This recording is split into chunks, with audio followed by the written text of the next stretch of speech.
What's up, everybody? It's Clay from Tall Guy Knives, and I'm putting this video out because yesterday some bullshit happened. So yesterday, about 6 or 7 o'clock at night, the police came to our house, and my mother and grandmother went outside to talk to them to see what's going on, because we thought, sometimes there's a break-in that happens somewhere close to us, and they come to us asking if we've seen something, because we've helped out, catching burglars and stuff in the past. And I got called out there, and I went up and talked to the police, and they said, "Sir, we have a $1,000 bounty on you." And so I sat there and talked to them. Don't remember much of what I said to them, except for that, I went to court and everything. They said the bounty was placed on me because I missed the court date, which is completely bullshit. So let's go ahead and give out the whole story. About a year and a half ago, sometime around summertime, I believe in June or July, I got a letter in the mail from the college I was going to, SCC, and it stated that I had completed my final course in welding, and that I completed it all with A+ and everything. And my friend also got a letter in the mail, who is same age as me, and saying that they had completed their courses and passed and graduated and everything. So we decided we was going to go to the lake. It was me, my friend, and my fiance at the time, not my current fiance, but my previous one. She was going to meet us at the lake, and we were going to celebrate, cook out, and have a couple of drinks.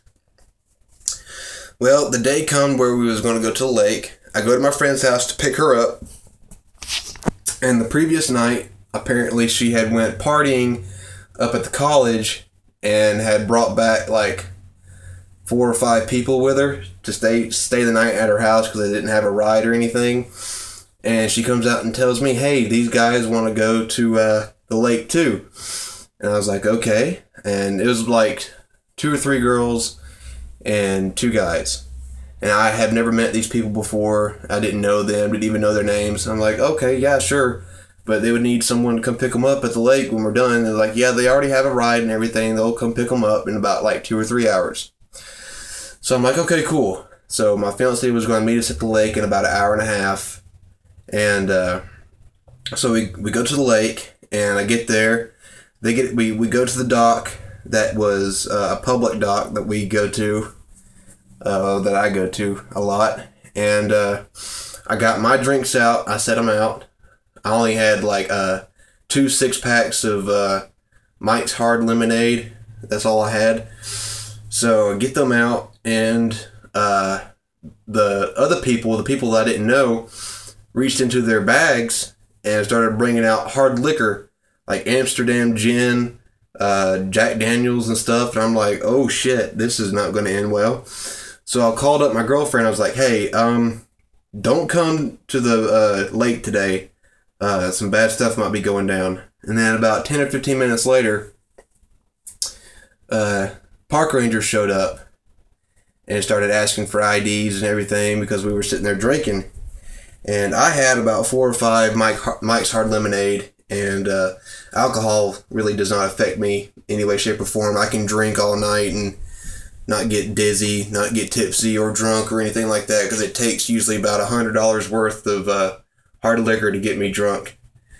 And I was fine, and they came over, started asking for IDs, and then one by one I come to find out that these people was like 15, 16, 17, 18, and I'm just like, oh crap. And then they asked who the alcohols was, or who the alcohol belonged to. And I said, "These 2 are mine, the 2 packs to the 6 packs, they're mine. Everything else they brought." And they all said the same thing, that they had brought them, and that I had no idea that it was in the car the whole time. And then the officer sat there, and they all, by the way, all the people had admitted to getting busted for underage drinking beforehand, so this is not their first time. So the officer looked around, taking notes and stuff, getting statements and everything, and then he came up to me and he said, "Sir, I think you bought all this alcohol, so I'm going to go ahead and charge you with 4 counts of giving alcohol to minors." When they all stated that I did not buy that for them, that none of them had any of mine, and that since myself and the other girl and my friend was the only people that was 21 there, just by association, he charged me with all that. And then a few months later, I get my court date. I go to the court date, and they give me a community service for 12 hours. No, not 12 hours, 24 hours of community service. And because of my diabetes, fibromyalgia, and stuff like that, I was only able to complete 11 hours and 30 minutes. And I was unable to go back because I was passing out every day that I went there from overexerting myself and getting a low blood sugar and passing out. So I go back to the court and they continue it. And then I go back a third time. They continue it without even me getting to talk to the judge. They just get there and they say, "You can go home. We're going to continue it for another 3 or 4 months." And then December rolls around, and I had a bad low in the morning on my court date, and I passed out and fell. I had a neck knife on me. I went to sleep with it, and I forgot I had it on, and it had stuck into the bed. The handle had wedged itself in between 2 pillows, and the blade was sticking up. I passed out. I fell on the blade. It went into my leg, and so my grandmother went to court that day to basically hold him off until I got there. And then when I get there, they said, "We're just going to give you another continuation." And that was the 4th or 5th time I was there. And then I told them I was unable to complete it. I'm not going to be able to complete it because A, my injuries, and B, my medical conditions and everything. I'm just unable to do that. So then the 5th court date comes around. Actually, no, this is the 6th. The 6th court date comes around on April 8th. No. The 5th one comes around on December 10th. And I show up and they said, before I even get to talk to the judge, she says, "Sir, you're free to go. We're going to take a voluntary dismissal on the case. We just need you to come back on April 8th and talk to the judge so they can get a statement from you about what went on and everything when you got the ticket." I was like, "Oh, okay, so that's fine. They just need to get my statement." So April 8th comes around, go to the courthouse. I get there about 8 o'clock, and I was there till 2 p.m., 8 a.m. to 2 p.m., and never once, my name was not called once the entire time. Never got to speak to the judge, so I just sat there and waited. Well, my blood sugar drops. I pass out in the courtroom.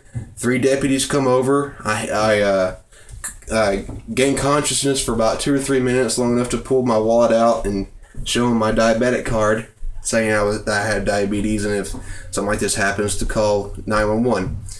They call 911, and the EMTs show up and check my blood sugar, and my blood sugar was 27 when it's supposed to be about 140, 150. And they said I was medically unable to continue with doing the court. So they said to go home and, just go home. You're unable to continue with this any longer. So the one of the deputies decided to walk me to the car, and he said, what's your contact info?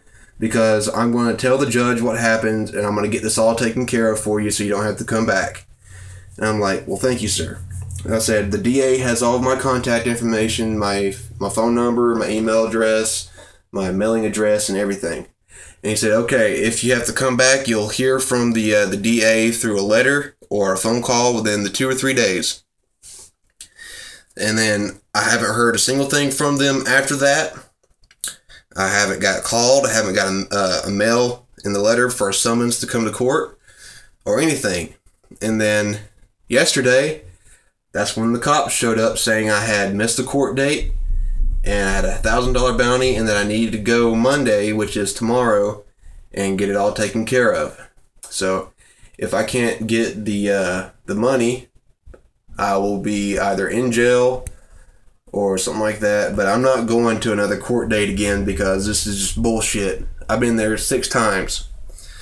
So, if I don't get a video out within the next day or two, that's why, because I'm either in jail or something like that, or going through court shit. But I'm not really too worried about it because they said I can pay it off with my property and belongings. So I'm gonna go tomorrow, try and get it all taken care of, and if I get it all taken care of, you'll hear a video about it tomorrow. And just hang on, guys. I'll get through this. So yeah, bullshit court. Peace out.